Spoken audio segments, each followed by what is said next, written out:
It's my privilege at this time to introduce the president of the Reserve Officers Association, Paul Groskreutz. Paul has a distinguished career in the military and civilian career. He's a native of Minnesota and Georgia, and he's a retired United States Air Force Reserve Colonel. President Groskreutz.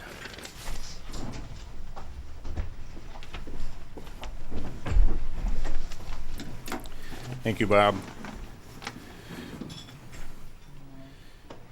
It is a pleasure and honor for the Reserve Officers Association to be hosting this timely conference on post-Iraq civil-military relations in America. It is a special privilege to be doing it with the Foreign Policy Research Institute, one of the great think tanks of the United States. I would like to extend my special thanks to President Harvey Sickerman of the FPRI and his outstanding staff led by Alan Luxembourg, who together with Frank Hoffman and Michael Noonan have led the FPRI effort. We look forward to many more events of the nature in which we can partner with FPRI for the benefit of the nation's security. And now it is my honor to introduce our keynote speaker. In times of peace, but even more so at time of war, the chairman of either the House or the Senate Armed Services Committees fills one of the critical positions in our government.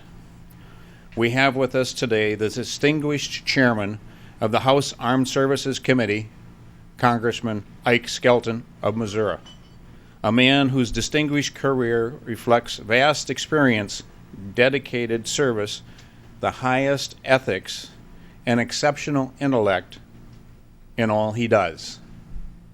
Congressman Skelton has served his Missouri district for 30 years. He brings a distinguished academic background, legal career, and record of state government service to bear in his present duties. Members of his family continue to serve our nation in uniform. The Reserve Officers Association has a special place in our pantheon of heroes for Chairman Skelton. He was named our Minuteman of the Year in 1995. He is also an honorary life member of ROA, and earlier this year was the keynote speaker at our midwinter conference. He regularly joins us for events. Indeed, last week, Congressman Skelton joined us for a reception of the Military Coalition, honoring key Hill staff, which included one of his staff members. We also are pleased that we share two ROA leaders, Don Stockton and Stan Thompson, who are constituents of the chairman and whom he named to the Commission on the National Guard and Reserve, which will soon be concluding its monumental efforts. Ladies and gentlemen, it is my privilege to introduce Chairman Ike Skelton.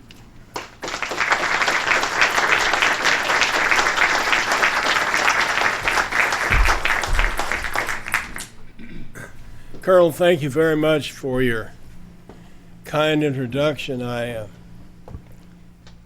first have to compliment you on pronouncing the name of my state correctly. It is Missouri, as opposed to Yankees that call it Missouri.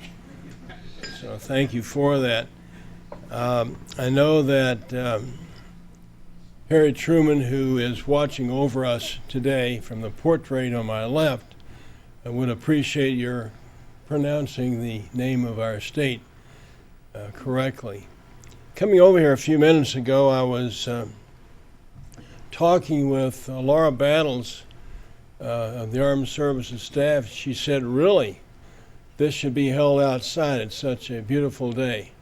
And we'll take a 5-minute break. We'll meet right outside. And thank you. April 11, 1951.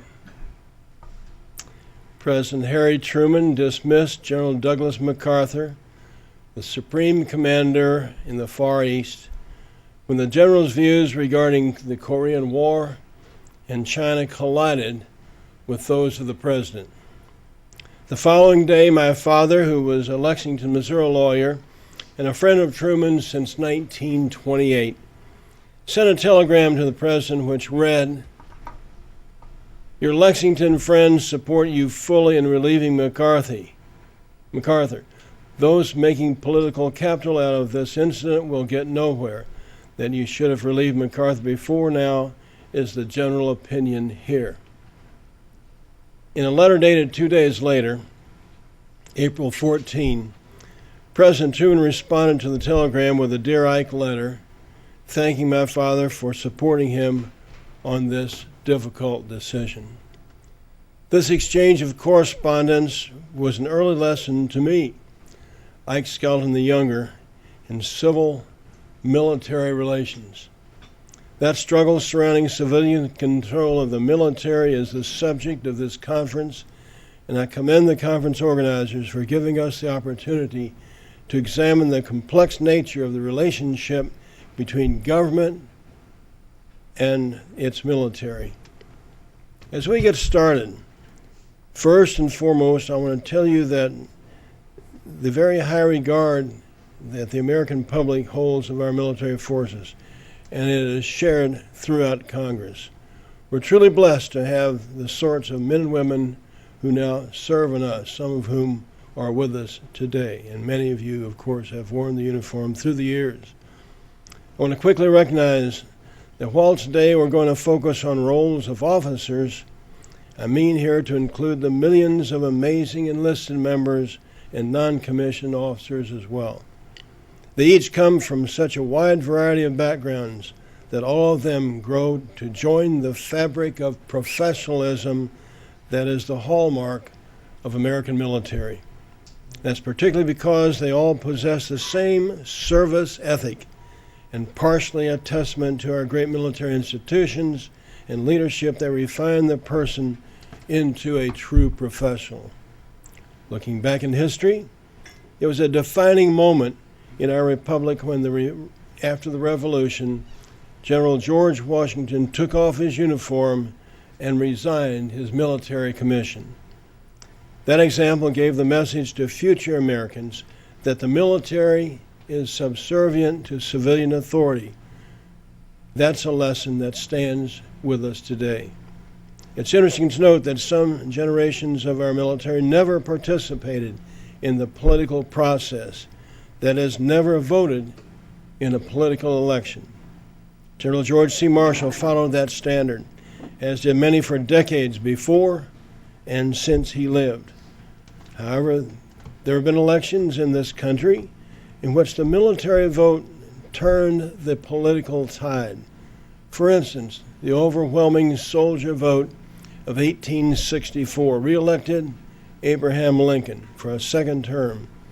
Pollsters tell us that recent elections turned on the military vote as well. But the question here is really the relationship the military has with Congress. And as I said, we hold the institution in high regard. It doesn't matter for us that our pollsters report that as private people, military officers tend to favor one party's politics in much greater numbers than they do the other. When we see a military uniform, we see a professional, and we have no reason not to expect that the call of duty is paramount within that individual when they appear before us in Congress. In fact, I want you to know that it has been a tradition in the House Armed Services Committee that we do not swear our witnesses when they come before our committee. We know that U.S. military officers have already taken an oath to support the Constitution, and we take it for granted that the testimony they offer will be the truth. But we're all realists as well. We understand they are military officers first, and therefore responsive to the chain of command. That chain of command extends to the Commander-in-Chief. The framers of the Constitution deliberately designed a tension between the branches of government to act as checks and balances. The execution of our constitutional duty, particularly derived from Article 1, Section 8 of the Constitution, requires Congress to raise and maintain the military and exercise appropriate oversight, which quite naturally puts our most senior military officers in the middle of that tension. The House Armed Services Committee holds annual hearings, during which each service chief testifies regarding the adequacy of their services portion of the President's budget.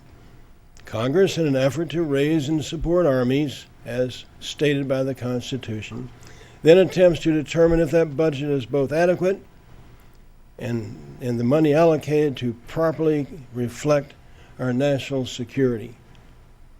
These are true, and they are called posture hearings.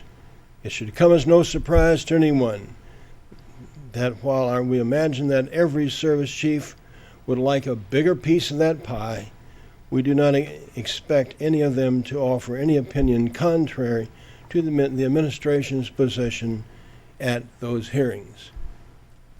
We expect forthright answers to our questions, but it's our role as civilian policymakers to draw the conclusions therefrom.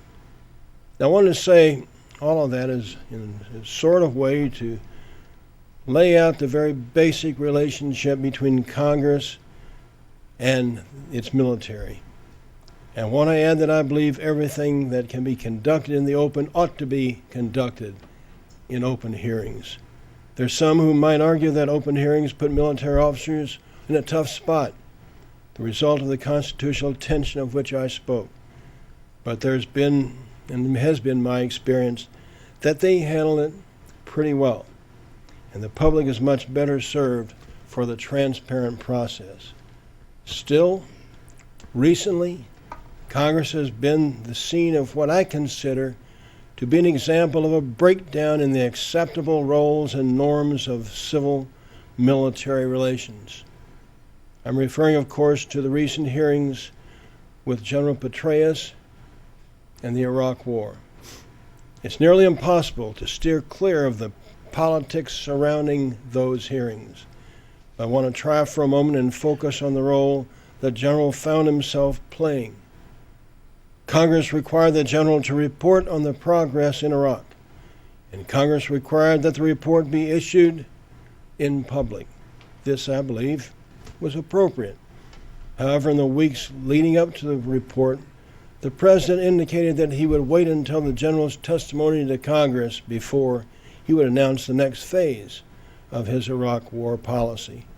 The result was that the President largely abdicated his policy-making role and placed the burden of making United States war-related policy on the shoulders of a serving military officer.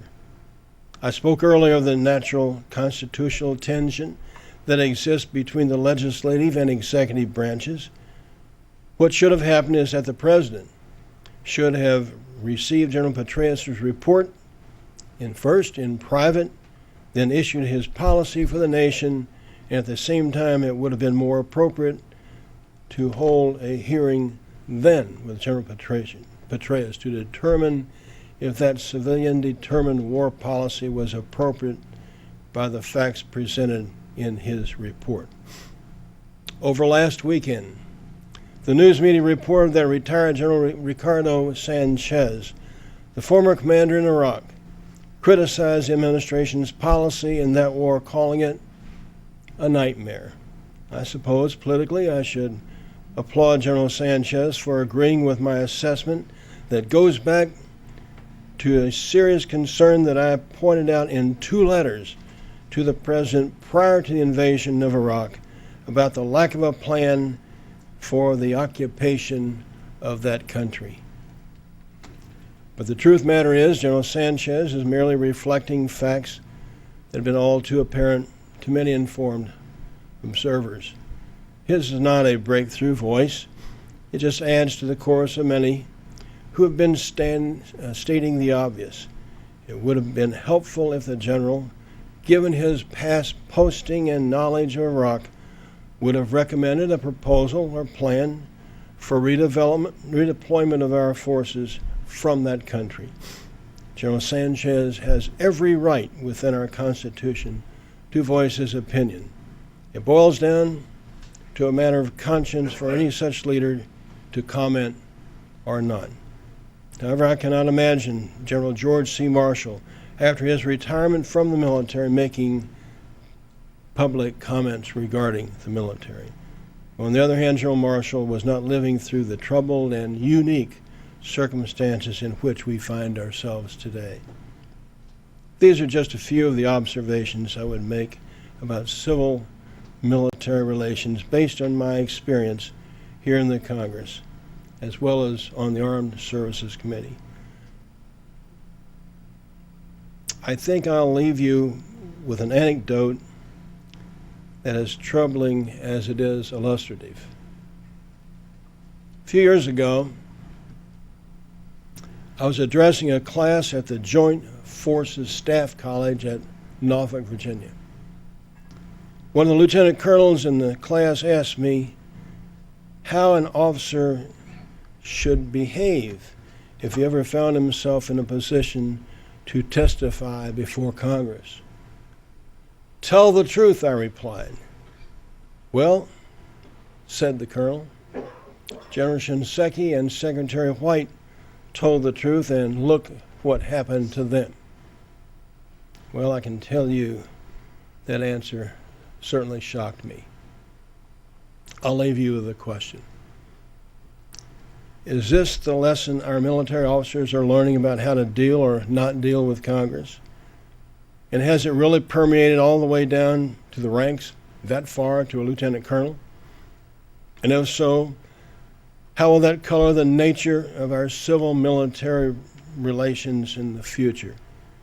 If that's really the way our upcoming crop of future general officers regarding their pending interactions with Congress, how can we alleviate those concerns while still gathering the knowledge we need to conduct the proper oversight and make sound policy decisions within Congress?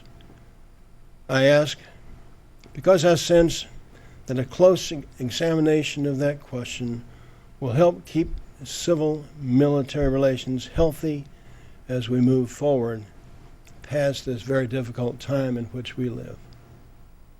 As I mentioned earlier, the American public holds the military in the highest regard, higher than any other profession. That's clearly because the people believe our military officers to be proficient, competent, and trustworthy. They are.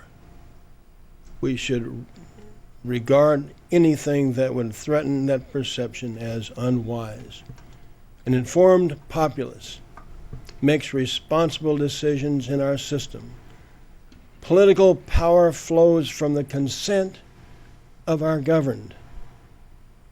Committing our nation's spirit, blood, and treasure to military action is the most serious decision that elected civilian leaders make on behalf of their constituencies.